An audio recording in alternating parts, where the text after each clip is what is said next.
and stuff like that, and make sure I had dinner. And she sort of, in a way, kind of adopted me, and without adopting me, but she played tennis, and to spend time with her and to get me into that, she started to teach me tennis, and I got really good at tennis. I played a tennis tournament, and I won the tennis tournament. But I was 12. I was supposed to be either 14 and under or 12 and under. I can't remember, but I had to play 18 and under because they were full, and I ended up winning the tournament. And I think because I was, like in soccer socks up to my knees, and I had a little green visor you could see through, and I used to just hit the ball as hard as I could. And I think for that reason, I was in the newspaper in a picture.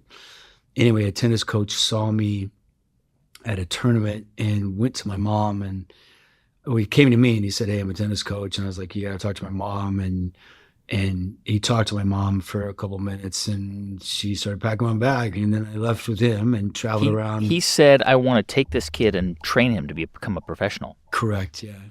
And that became your life as a teenager, right? Just traveling around, training as a tennis player.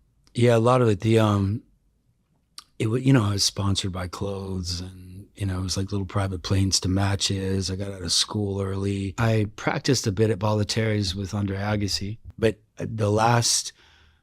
when that ended in my head, I was playing in Kalamazoo, Michigan, and I was playing a tournament where I had to beat a guy for a ranking, and